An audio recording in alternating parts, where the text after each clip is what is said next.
Muy buenos días de nuevo, mis hermanos y hermanas. Espero que todos, que todas se encuentren bien con sus familias, con sus hijos, tomando en cuenta los cuidados que ahora tenemos que tener para que toda nuestra labor sea adecuada, que nuestras decisiones sean inteligentes y sabias, de tal manera que cuidemos nuestras vidas y que cuidemos las vidas de nuestros hermanos y hermanas. Este domingo quiero hacer eco, como pastor de la comunidad, de los acontecimientos que prácticamente nos han acompañado duramente en estos días. Y como todos y todas saben, han sido precisamente los grandes disturbios que ha habido en los Estados Unidos de Norteamérica, también en México, precisamente provocados por una idea de que hay personas, de que hay culturas, de que hay razas que de pronto se sienten superiores a otras y se creen con el derecho de maltratar a otras personas. Ha sido muy lamentable. Creo que todos hemos sido bombardeados por la prensa, alguna más amarillista que otra, pero que nos han permitido en tiempo real ser observadores lejanos geográficamente, pero cercanos solidariamente de todo lo que han estado sufriendo los afroamericanos en los Estados Unidos y también los latinos, lo que han sufrido históricamente al respecto. Hoy yo quisiera de alguna manera tomar como siempre la palabra de Dios para que nos ayude a orientar nuestras vidas, para que nos ayude a entender y a ser coherentes con nuestra profesión como cristianos y cristianas. Y quisiera compartir algunas reflexiones con ustedes que nos acerquen a ese caminar cristiano en donde la huella que dejemos a nuestro paso sea una huella de justicia, una huella de paz, una huella de verdad, una huella de amor. Y quisiera mencionar precisamente que lo más lamentable de todos estos acontecimientos ocurridos y que están ocurriendo todavía, aunque con la esperanza de que aminoren sus efectos, que lo que más me preocupa a mí es que precisamente se están dando en el marco de una nación que a sí misma se ha autocalificado como el ejemplo máximo de la democracia en el mundo. Y no solamente eso, sino como el ejemplo máximo de la nación que según el criterio de ellos, Dios los ha escogido para salvar al mundo a través del Evangelio.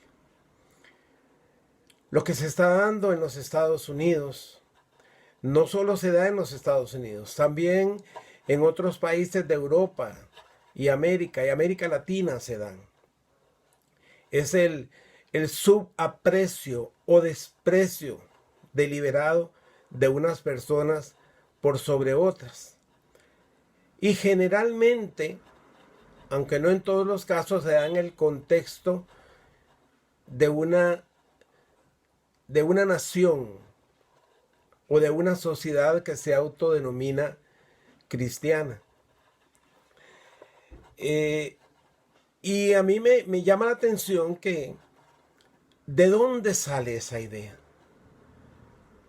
Si los cristianos decimos que nuestra profesión de fe se basa en la enseñanza de las Sagradas Escrituras, las Sagradas Escrituras nos darán algún tipo de base para que nosotros actuemos de la manera que a veces actuamos, pensando que somos superiores a otros, pensando que somos más merecedores que otros de la gracia de Dios, pensando que somos mejores que otros y que para nosotros deben ser los privilegios que les son arrebatados a otros en ocasiones. Bien, cuando uno lee la Biblia, En una primera impresión, y muy particularmente en el Antiguo Testamento, como que se despega un poco a veces esa idea de que un pueblo que se dice a sí mismo ser el pueblo escogido de Dios, de pronto a lo largo de la historia se siente superior a los otros pueblos. Y el pueblo de Israel se forma con un solo Dios a la cabeza y posteriormente se dedica a la conquista de la tierra y a la conquista de la tierra sobre la base de un derecho que Dios les dio, de una tierra prometida. Una tierra prometida que estaba llena de personas, pero que en ningún momento esas personas eran importantes para Dios, según el criterio de ellos. Por eso es que Israel de pronto invadía y atacaba a otras naciones, desalojaba de sus tierras y mataba a todas las personas, sin importar si eran adultos, ancianos o niños, y aún hasta los animales. Esa idea de un pueblo superior siempre fue nefasta.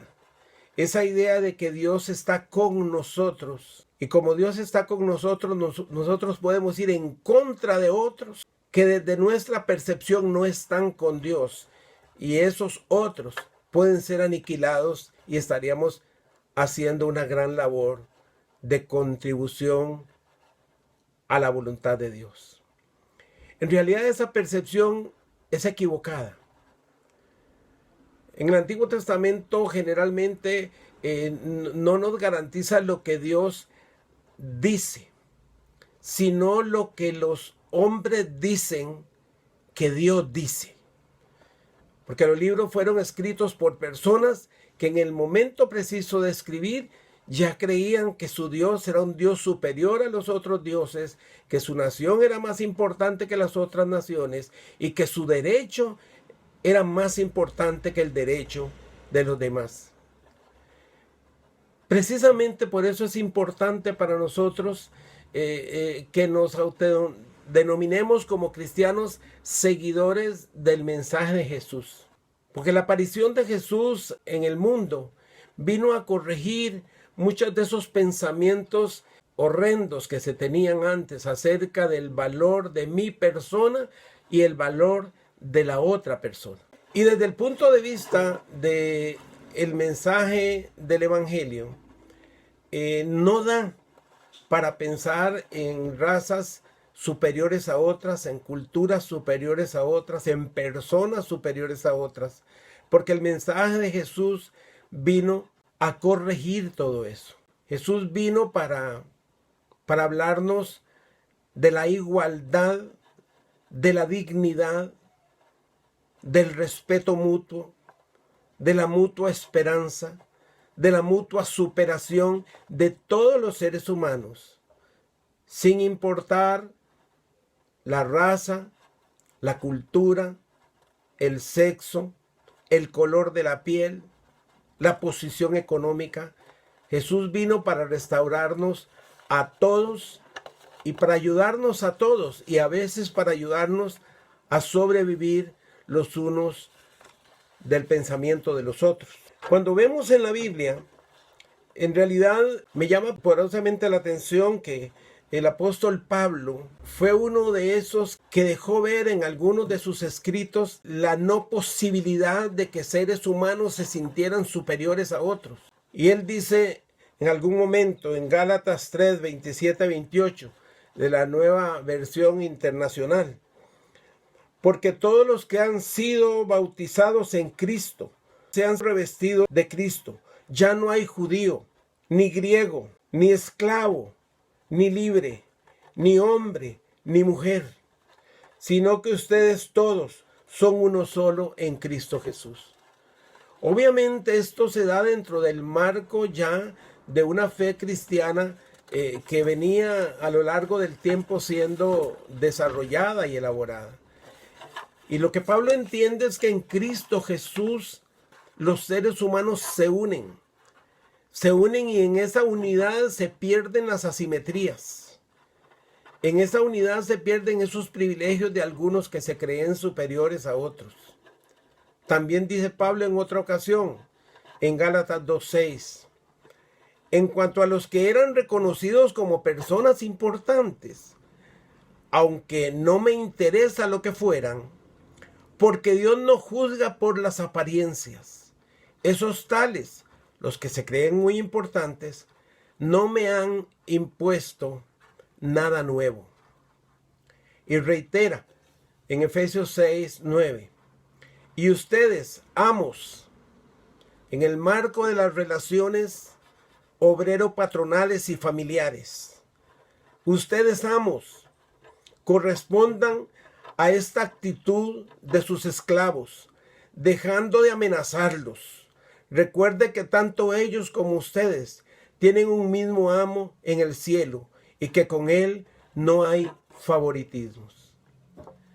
En ese marco referencial de la práctica cristiana, no solamente Jesús, su mensaje, su persona, sus acciones, sino sus seguidores, caso particular de Pablo, se encargaron de dinamitar esta idea de razas superiores, de personas superiores, de privilegios de unos sobre los otros, privilegios que algunos creían que eran dados por Dios.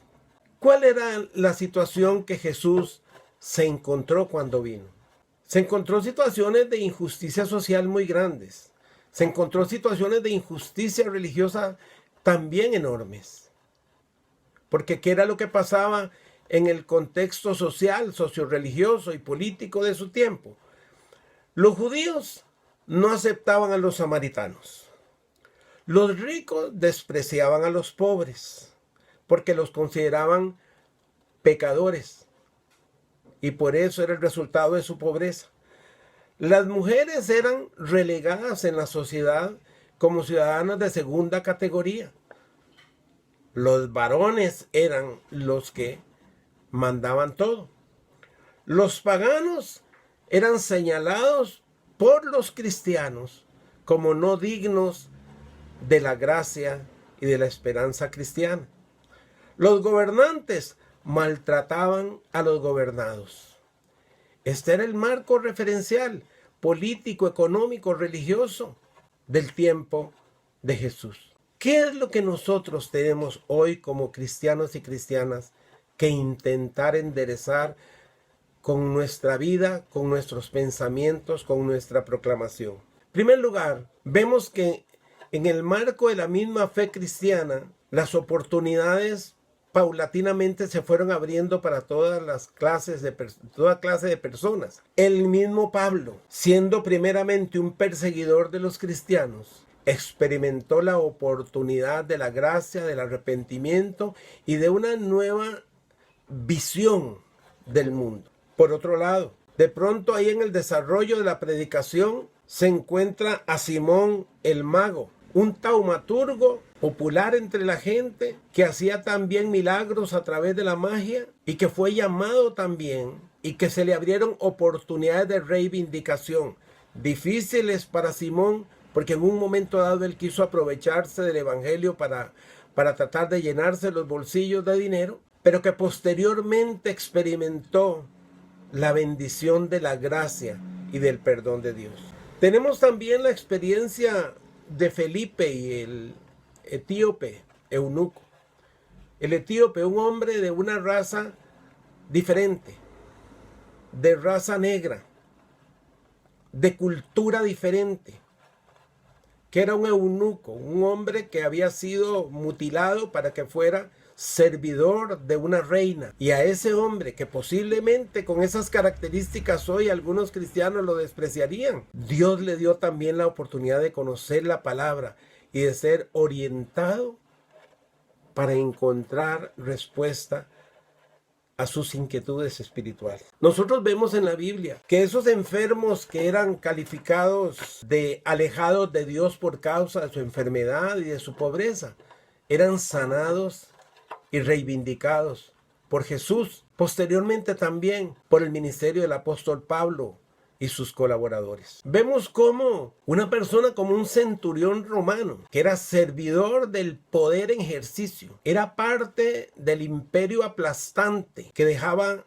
sin vida y sin oportunidades a muchos cristianos. Pero también ese centurión tuvo oportunidad de reivindicarse, de creer y de pasar a ser una persona de una categoría de igualitariedad con todos los demás cristianos. En ese sentido, entonces nosotros podemos ver que la Biblia no justifica de ninguna manera, por lo menos en una lectura coherente del Nuevo Testamento, en ninguna actitud de parte de los cristianos para que se sientan superiores a otra persona. Nosotros decimos ser hijos de Dios, y en algún momento, por causa del vocabulario de quienes nos evangelizaron, nos dijeron: nosotros somos hijos de Dios, somos pueblo de Dios, y los otros son impíos. Esos van a ir al infierno, esos no se van a salvar. Y para que se salven tienen que ser como nosotros. Bueno, en algún momento los religiosos judíos pensaron así. Pensaron que ellos, con sus oraciones y sus liturgias y su historia, eran superiores a los demás. Y Jesús les dijo: ¿saben una cosa? Les digo que los publicanos y las prostitutas van a ir delante de ustedes al reino de Dios. ¿Por qué razón? Porque el Señor ve a los seres humanos como seres humanos. No los califica por la circunstancia particular en que se encuentran, sino por el valor que tienen como personas humanas. Y por eso el Dios en que nosotros creemos es un Dios de oportunidades, un Dios de restauración, un Dios de nuevos momentos para todos los seres humanos. De aquí que nuestro desafío como iglesia es una iglesia que predica la igualdad, la equidad, el derecho, el respeto mutuo. Jesús hizo algo muy especial. Él resumió toda la ley y los profetas, por decirlo de alguna manera. Jesús resumió toda la intencionalidad histórica de Dios en 3 frases que fueron muy importantes. Él dijo: todo se resume en estos 3 elementos. Ama a Dios, ámate a ti mismo y ama a tu prójimo. Y eso es el resumen de todo. Si nosotros aprendemos que amando a Dios profundamente, que amándonos a nosotros profundamente y a nuestro prójimo, posiblemente haremos lo que Dios quiere, posiblemente seremos benévolos con nosotros mismos, cuidando nuestras vidas de todo tipo de contaminación, y sin duda actuaremos con nuestros prójimos como ellos se lo merecen, con amor y con justicia. La regla del amor que Jesús dio es la que debe caracterizar a nuestra sociedad, que nos denominamos democráticos y cristianos, pues entonces actuemos como personas que aman. La regla del amor produce igualdad de oportunidades, equidad y trato acorde con el amor para todas las personas. La regla del amor hace posible que en una sociedad diversa, de hombres y mujeres, de géneros diversos, de culturas diversas,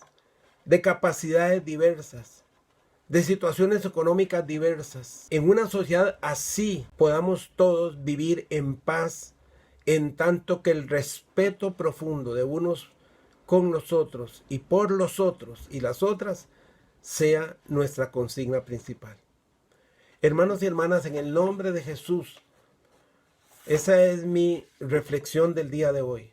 Dios nos ha llamado a ser una sociedad en donde se predique la justicia, el amor, la equidad, en donde nuestra forma de ser con el otro y con la otra sea coherente con el deseo de Dios, el mensaje de Jesús y particularmente el ejemplo de Jesús, que permitió ser criticado por los religiosos de su tiempo y que permitió ser avasallado por el imperio y el poder de su tiempo, precisamente por su propuesta de amor al prójimo, de reivindicación social, de esperanza para todos. Pidámosle al Señor de la vida que nos ayude a entender esta realidad en el día de hoy.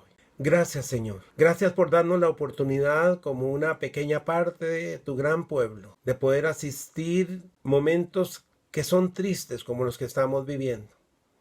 Porque en medio de una situación de salud generalizada y peligrosa que ha contraído muerte para muchas personas, también hay otra plaga, hay otra pandemia, y es la pandemia que tiene que ver con seres humanos que se creen superiores a otros, que se creen con derecho de maltratar a sus prójimos, porque no son como ellos ni piensan como ellos.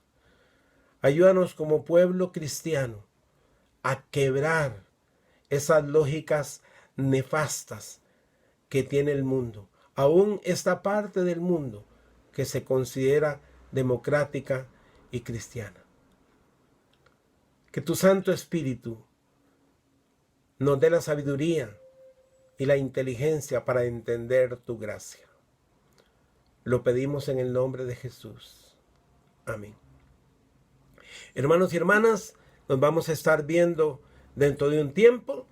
No olvidemos orar por nuestros enfermos, por nuestros hermanos, y esperamos de todo corazón que se vaya acumulando en nosotros el gozo y la alegría para que la podamos compartir muy, pero muy hermosamente en el momento que ya estemos reunidos. Que el Señor les bendiga a todos. Vamos todos sobre la práctica de la justicia, del amor y del bien común. El Señor de la vida les bendiga a todos y todas.